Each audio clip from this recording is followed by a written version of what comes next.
देखिए साथियों, किसानों के बीच भानु प्रताप सिंह पहुंचे और गैस के गोले दूसरी तरफ से छोड़े जा रहे हैं। देखिए 2 मिनट बाद आपे हट जाओ, आपे हट जाइए 2 मिनट बाद जल्द करूँगी, आपे हट जाइए। पानी पी लियो बड़ा जा।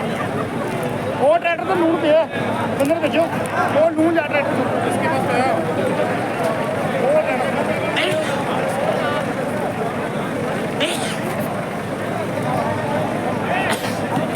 मारो सालों अगला लून ट्रैक्टर दिक्कत तो नहीं हो रहा।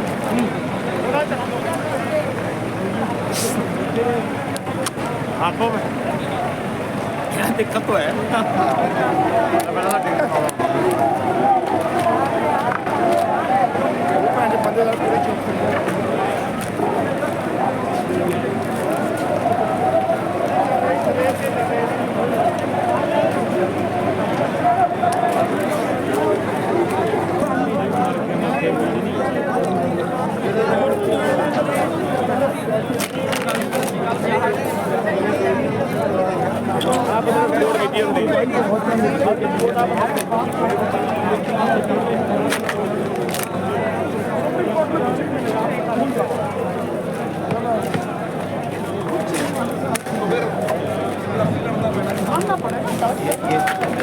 इसके अलावा कोई रास्ता नहीं।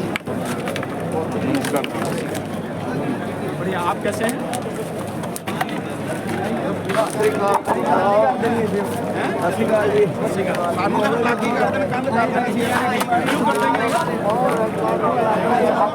इनको अलग कर देंगे ना, आप जब जा रहे हैं इनको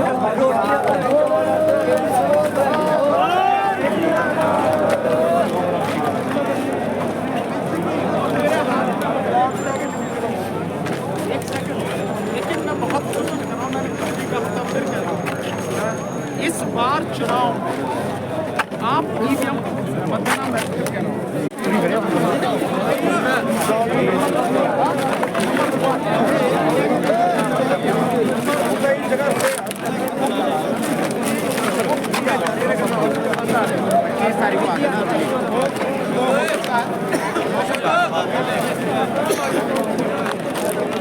वो बीजी नहीं, बीजी कैसे आप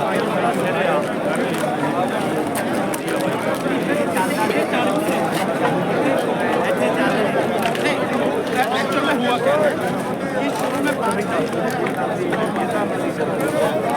और बहुत ज़्यादा है, 80% में सेट तो जो कॉल चल रही है बाकी उसके बाद में सिस्टम सो एक दिन में 1 से 1.5 लाख ये 8 से 4 से पैसे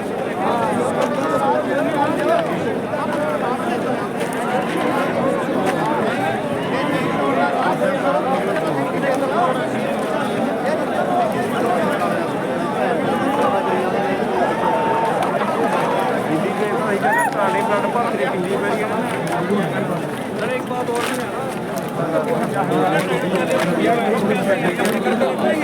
ये खाना दे देंगे, ये आपको इससे डरना नहीं, इससे घबराना नहीं। कोई ट्राली चेक कर ले, कोई हथियार, लेके जा रहे हैं, वो सारी चीज़ें अगर होती हैं तो दिखती है। क्या पहले 13 महीने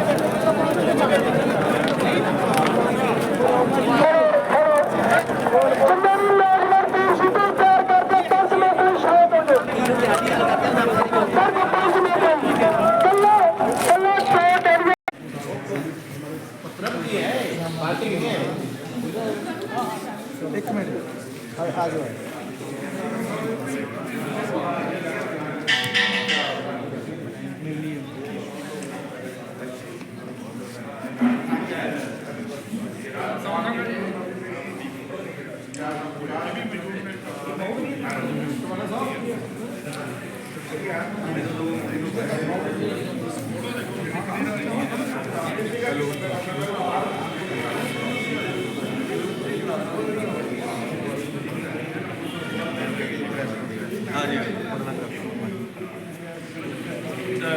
ਜੀ ਇੱਕ ਫੋਟੋ ਆਪਣੇ ਵਾਲੇ ਸਾਰੇ ਗਰੁੱਪ ਨਾਲ ਵੀ ਕਰਾ ਲਓ ਕਰ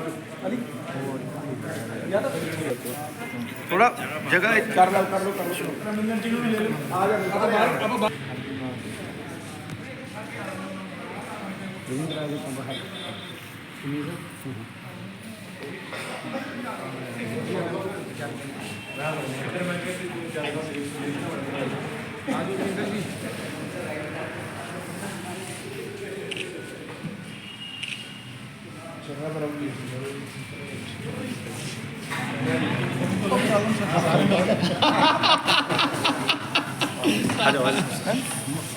आ जाओ सर, आप भी आ जाओ। आइए सर कहाँ सर हाँ जी मियाँ साहब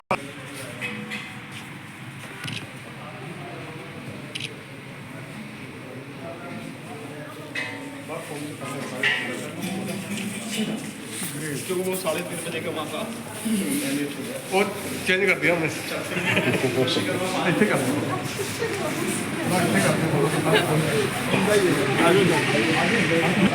नीचे आओ नीचे हाँ ठीक है हाँ इतने बड़ी ना कर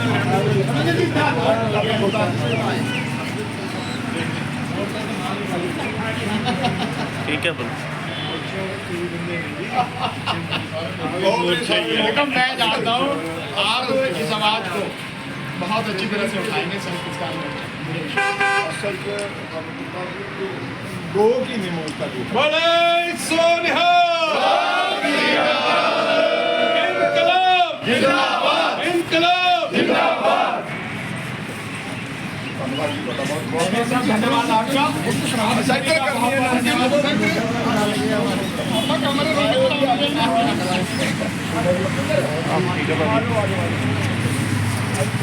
जी लेके पीछे हो जाओ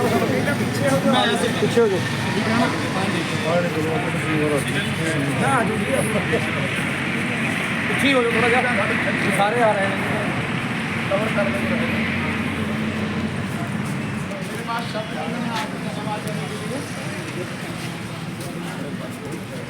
रल मिल के गया जी सारा ठीक है जी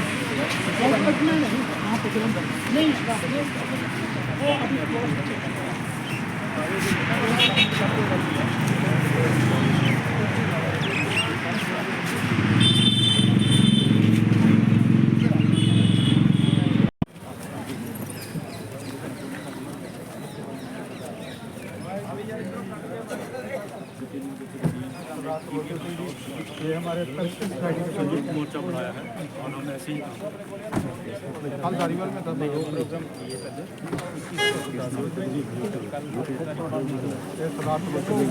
हमारी सारी ये सरकार जो है फेसबुक पे यूट्यूब पे चलेगा भानु प्रताप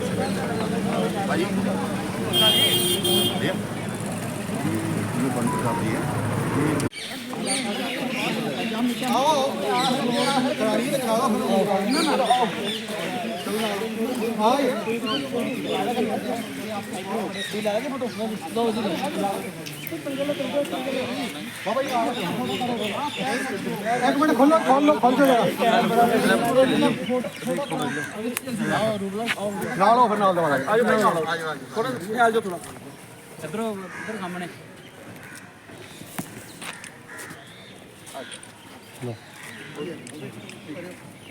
चलो जी होगी सीधा साहब नाल हो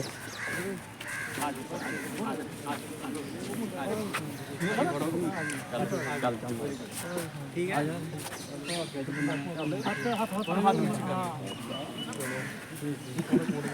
एक मेरी भी ले लो तुम मैं रह गया मैं रह गया ठीक है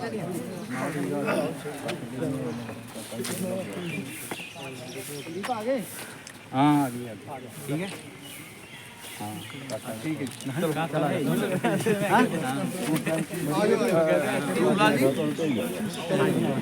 सर तस्वीर आईडी लोगों ग्रामों से निकाल दें बात ग्रामों पर चलो जी नाल दिनेश एक फोटो ले ले ਗੁਰਦਾਸਪੁਰ ਕਰਦੇ ਪਏ ਆ ਤੇ ਸਾਹਮਣੇ ਬੰਦੇ ਇਕੱਠੇ ਕਰਕੇ ਚੱਲ ਪਏ ਹਾਂ ਹਾਂ ਗੁਰਦਾਸਪੁਰ ਸਟੇ ਕਰ ਦਿਨੇਸ਼ ਦਿਨੇਸ਼ ਦਿਨੇਸ਼ ਲੋਕ ਅੰਬੇਡਕਰ ਮਿਸ਼ਨ ਵਾਲਿਆਂ ਦੀ ਬਣਾਈ ਜਾ ਲਓ ਜੀ ਅੰਬੇਡਕਰ ਮਿਸ਼ਨ ਆ ਜਾਣ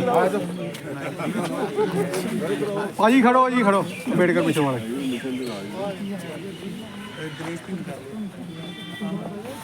ਗੁਰਦਾਸਪੁਰ ਤੇ ਠੀਕ ਹੈ ਭਾਜੀ ਗੱਲ ਪਤਾ ਕੀ ਹੈ ਨੀਲਾ ਪਰਨਾ ਨਹੀਂ ਮਿਸ ਹੋਣਾ ਚਾਹੀਦਾ ਕਿਸੇ ਦਾ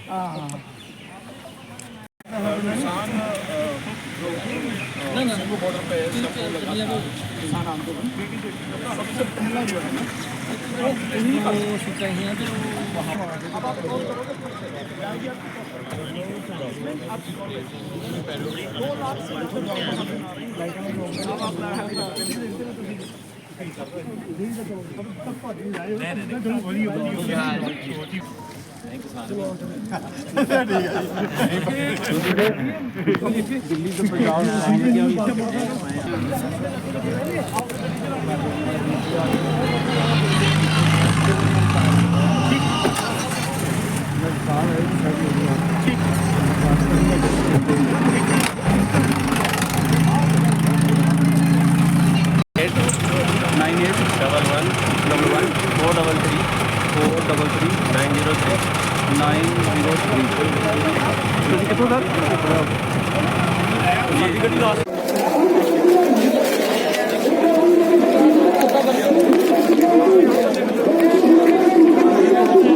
सिंधु बॉर्डर शंभू बॉर्डर पर किसानों के बीच भानु प्रताप सिंह पहुंच चुके हैं। ग्राउंड जीरो से रिपोर्टिंग हो रही है। ये सामने बैरिकेड लगे हुए हैं और अब लाखों की संख्या में यहाँ पर किसान मौजूद हैं। उनके बीच भानु प्रताप सिंह बैठे। तब होगा, इनको तब समझ में आएगी। और हम पूरे देश में आंदोलन कर रहे हैं। आपको विश्वास के साथ कहता हूँ, विधानसभाएं भी आज दिल्ली विधानसभा ने प्रस्ताव पास कर दिया कि ईवीएम से चुनाव नहीं होंगे, नहीं करने देंगे हम लोग। ये सारी की सारी और पूरे देश में ये लगातार हो रहा। साउथ के जितने भी स्टेट हैं, हमारी पूरी कोशिश है कि वहां से भी, तमिलनाडु से, केरल से और तेलंगाना और कर्नाटक, वहां से भी प्रस्ताव पास हो। लेकिन दिक्कत सबसे बड़ी ये आ रही है कि जो राजनीतिक पार्टियां हैं वो पूरी तरह से बेकार है, वो कोई साथ नहीं दे रही है, कोई सपोर्ट नहीं कर रहे हैं। अन्यथा उनको सपोर्ट करना चाहिए सबसे पहले। फिर भी हम लोग आंदोलन कर रहे हैं, आप यहाँ पर हैं, और मैं समझता हूँ ये नज़ारा अगर कोई भी देखेगा तो कहेगा कि क्या ये इसी देश के लोग, इसी देश की धरती है। मतलब अपने देश के लोगों के साथ में, अपने ही भाइयों के साथ में जिस तरह का व्यवहार किया जा रहा है, किसी भी सरकार को इससे ज्यादा और शर्म की क्या बात हो सकती है। जो मांगे हैं, ये मांगों को यहाँ लाने की जरूरत भी नहीं थी, सरकार को पहले ही पूरा कर देना था। बावजूद उसके यहाँ आके खड़े होना पड़ा और आप रास्ता रोक रहे हैं। किस अधिकार से रोक रहे हैं आप? ये नेशनल हाईवे है, कोई भी स्टेट गवर्नमेंट कैसे रोक सकती है इसको? किसके अधिकार में है, कैसे रोक सकती है? संविधान के विरुद्ध है, कानून के विरुद्ध है। धारा 144 आप लगा रहे हैं तो संविधान को खत्म कर रहे हैं ना आप। संविधान से ऊपर थोड़ी हो सकती है धारा 144। ये सब गुंडागर्दी है, सरकार की कुछ नहीं है। लेकिन अब कुछ चारा नहीं है, लड़े बिना, लड़ना ही पड़ेगा हम लोग। लड़ने की बात कर रहे हैं सर, आज यहाँ हम लोग काफी समय से किसान पहले भी 13 महीने लगभग बैठे गए, फिर एक बार, लेकिन सरकार है कि सरकार पे यूं फर्क नहीं पड़ रहा कि सरकार को आपकी वोटों की जरूरत नहीं है, उसके पास वोट छापने वाली मशीन है। सरकारों पे कब फर्क पड़ता है? लोकतंत्र में सरकारों पे जब फर्क पड़ता है जब उन्हें लोगों की वोट चाहिए। अगर उन्हें वोट नहीं चाहिए तो फर्क क्या पड़ेगा? ये जितने भी लोग हैं, अगर इनको मार दे सरकार, कोई फर्क नहीं पड़ता सरकार पे। वैसे भी इस सरकार के मुखिया का इतिहास खूनी इतिहास रहा है, लोगों की हत्या करके वो यहाँ तक पहुंचे हैं। तो इन सारी चीजों को समझने की जरूरत है। तो सर आप किसानों के आंदोलन, किसानों समर्थन देने आए, पहले भी आप देखिए, मैं पहले भी साथ था, 13 महीने साथ था, मैं आज भी साथ हूँ और जीवन के अंतिम सांस तक साथ रहूंगा। इनकी कोई मांग ऐसी नहीं है जो गैर कानूनी हो, गैर वाजिब हो, गैर संवैधानिक हो। सारी मांगे बिल्कुल जायज हैं, सारी मांगे संवैधानिक है, कानून के दायरे में है, और सरकार के पास संसाधनों की कोई कमी नहीं है। जितने संसाधन है सरकार के पास, ये सारी मांगे पूरी कर सकती है। 1 मिनट का काम है। सरकार गुंडागर्दी पर इसलिए भी कर रही है और सरकार को वोटों की जरूरत नहीं इसलिए कर रही है। अगर यही ईवीएम से चुनाव नहीं होता, बैलेट पेपर से होता, सरकार की हिम्मत नहीं थी कि एक जरा सा भी जो रोड़ा रास्ते में लगा देती, उसको जरूरत नहीं, इसलिए सारी चीजें। क्या लगता है किसान आज यहाँ से नहीं, किसानों के पास, इस देश के लोगों के पास